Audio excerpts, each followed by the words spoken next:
There is a reason you are afraid of the dark. There is a reason why, when you look into a pitch-black cave entrance, your brain screams at you to run away. We like to think that these fears are just superstitions. We tell ourselves that monsters like goblins, trolls, and cave-dwelling ghouls are just fairy tales invented to scare children. But what if they weren't? What if the legends of small, human-like creatures living deep underground weren't stories at all? What if they were memories? In 2013, deep inside a cave system in South Africa, two explorers found something that shouldn't exist. They found a chamber that was impossible to reach, a place so dark, so tight, and so dangerous that no modern human had ever set foot inside it.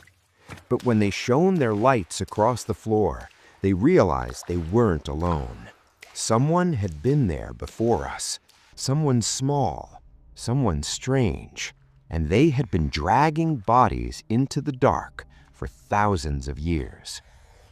Welcome to Primeval Life. Today, we are going deep underground to meet the species that might just be the real-life inspiration for the goblins of our nightmares. This is the story of the Rising Star Cave.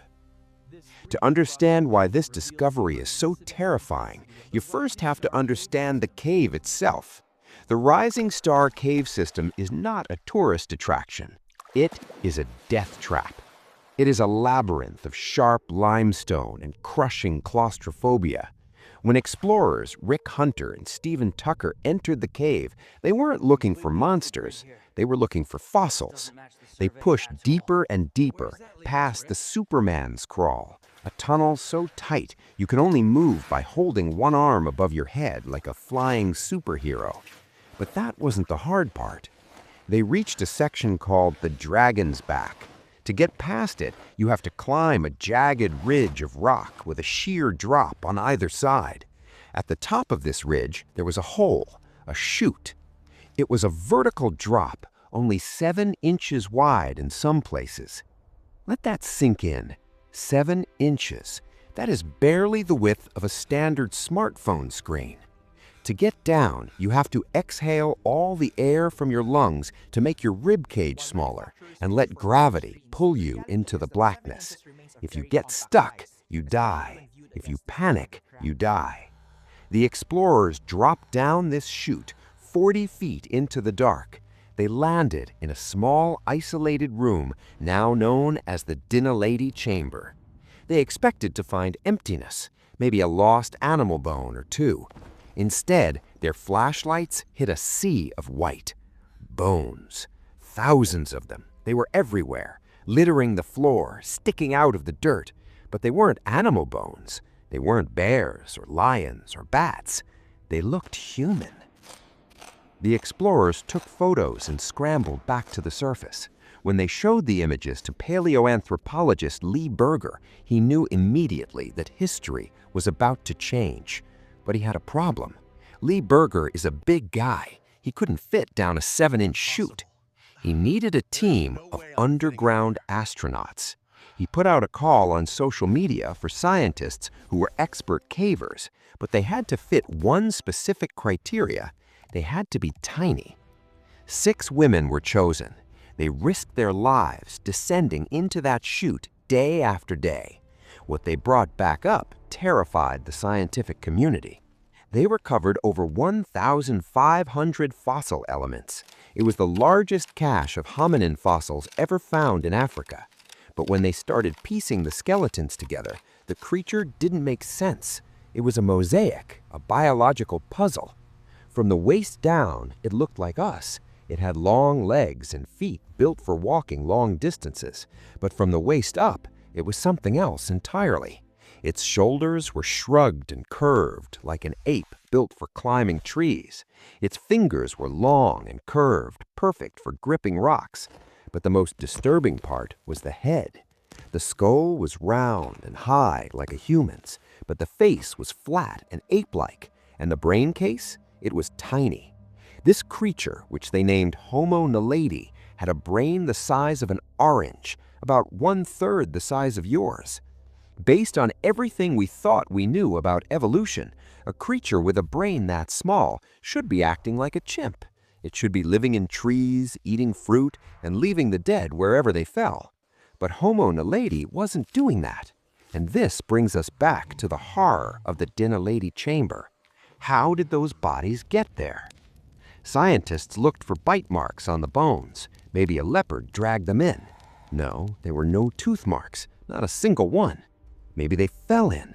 No, the chute is too difficult. You don't just stumble down a 40-foot vertical crack after climbing a jagged ridge.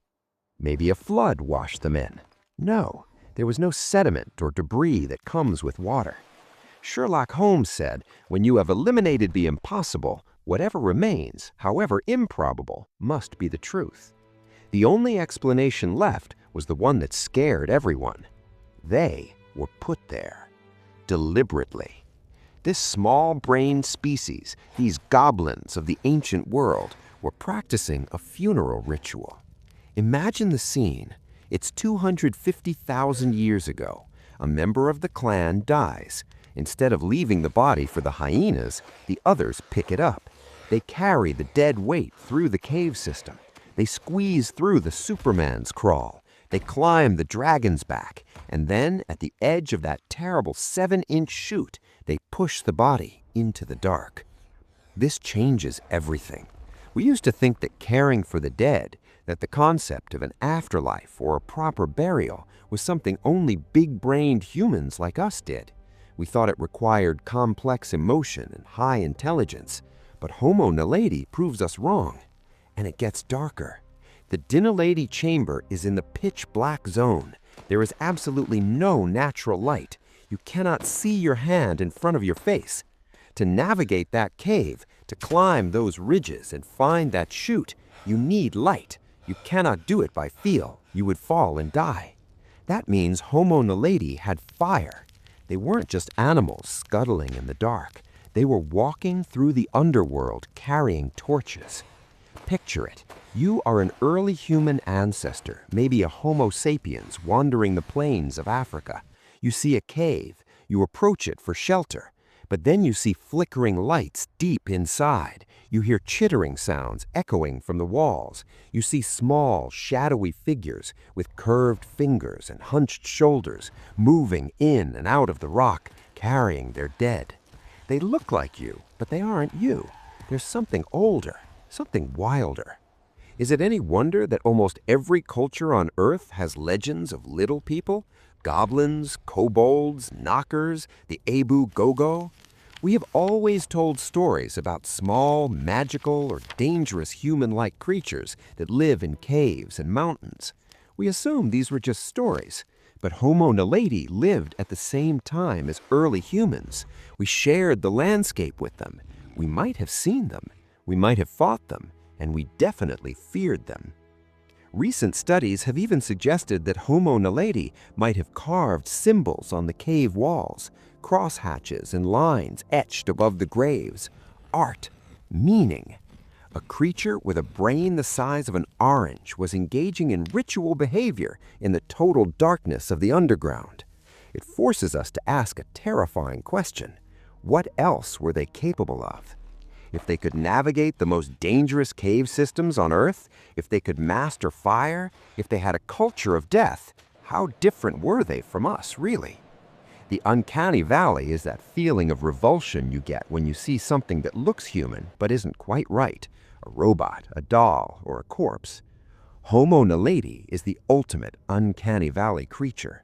They stand like us, they walk like us, but they're trapped in a different time, a different mind.